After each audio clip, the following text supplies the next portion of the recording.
I'm Leon, and today we'll be taking a look at the XShot Lock Blaster, a lever action cylinder blaster with a pretty cool gimmick. Let's get into it.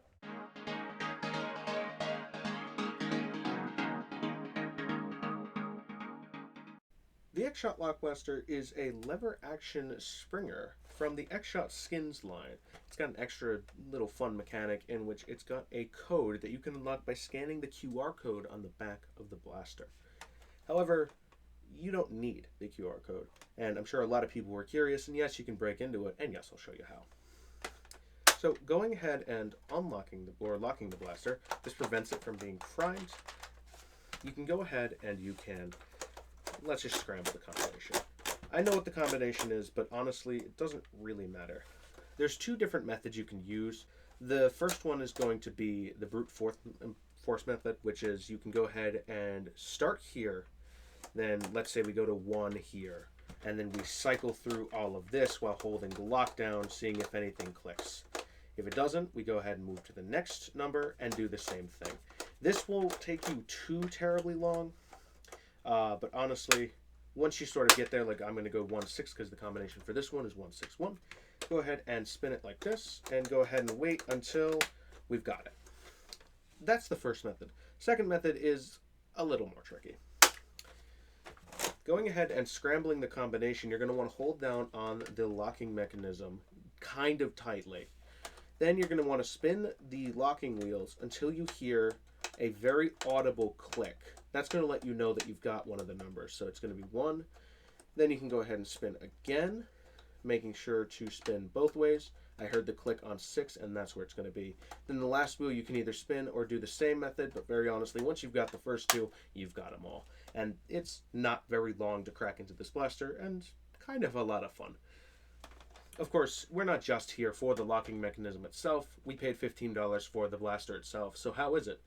Well, it's fun. Lever action isn't something we've seen in a terribly long time, and it fires decently hot, I will say. And for those of you familiar with lever action, this is not the first time or the last time we're going to see it, as it is very prevalent on one of the fan favorites of Nerf, the Zombie Strike Slingfire. The levers are very different, however. This one is a lot wider, and I'll get into that during my critique section. And the Slingfire is kind of smaller. Both blasters do have the ability to be flipped, and you'll see footage of that now, although the Slingfire is certainly a lot cleaner than the Lock Blaster because of the distribution of balance. But honestly, both can be flipped, and it does feel pretty cool to go ahead and use both of them. Cylinder itself holds 8 rounds and is fine. It can hold a variety of things, and it shoots them all pretty well. The seal on it feels pretty good. Honestly, if you were to load kind of anything in, it feels decently tight. Even with sort of worn darts, this thing still fires, so if you're dart sweeping for your cylinder, then you should be okay. As long as you push them in all the way, although you've got plenty of clearance to kind of mess around with it anyways. The included darts are the XShot Waffle Head darts, which I like these. I don't think they're as great as the Dart Zone Waffles, and they're not the crown jewel Dart Zone chili darts, but they're good. And I think they get the job done, and it includes plenty of them, so you can certainly have a good time. I think specifically it includes 16 of them, which is enough to reload the blaster once, so hey, can't hate that. It's better than these things anyways. The old XShot ones, these are a little miserable, especially the short ones. I do not like these. But these are pretty good, and it comes with enough of them. I have them in my dart rotation just because they're good darts. But honestly, not much else to talk about. Trigger feels good. The locking mechanism is fun. You can go ahead and rotate it as soon as this is pressed up to letting you sort of scramble the combination. Once it's down, you can't move any of the wheels, and you can prime and fire. So this lock kind of locks two things. If you're in the unlock position, you can't prime, and it won't let you fire because it's dependent on itself. However, once it's in, you can go ahead, prime, fire, and have a good time. Let's see how it shoots. Shooting the included XShot Waffle Head darts.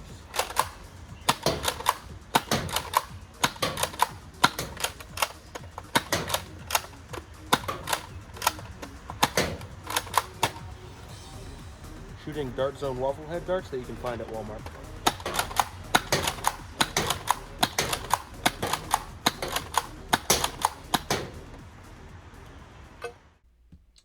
I would be dishonest if I said everything was good. Everything you've seen now seems fun, seems lively, seems like a pretty good blaster.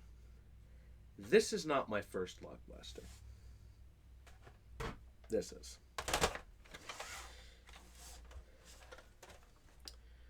Everything seems good about this one that you see before you because people were too scared to use it. Because this thing didn't even survive one Nerf war. It saw frequent use, and people were certainly playing it. I played it at some points. I had a good time. But now the cylinder doesn't rotate, and it really makes this nasty noise. At least I now know that the combinations for every one of these is going to be different, because I've got two of them, but I didn't want two of them. I wanted the one. And the fact that this thing broke after one Nerf war is telling. This is not my first run-in with XShot doing this. The Last Stand, a review that's coming up, and a review that I'm going to be very excited for, has a very similar issue in which they can't really survive actual field nerfing and shooting, and they don't really necessarily want to work. For the record, this thing does still fire. Not well. But it does still fire. And it's disheartening because everything about this blaster says it's going to be fun. And I know comparing things like this to the Slingfire doesn't make sense, but the Slingfire has seen more wars than I'd like to count. It was somebody's main at some point. They would just run around with the Slingfire and have a good time, and that thing never failed. Jammed occasionally, sure, but never failed. This doesn't work. This, take it out for one Nerf war, or be perfectly fine in the studio and then go outside and actually this thing is not good. I will say Walmart's where you can get these things. Walmart does offer a 2-year protection plan for $2. At least my local Walmart does. Take it. If you're going to buy this blaster, take it. That is the only way I'd be able to recommend this thing, because I think you're going to have more failures in the long run. And in fact, I would have liked to see people use this, but they didn't want to have a blaster that would go down on them like that. It just didn't work. Take the 2-year protection plan if you're going to buy this thing.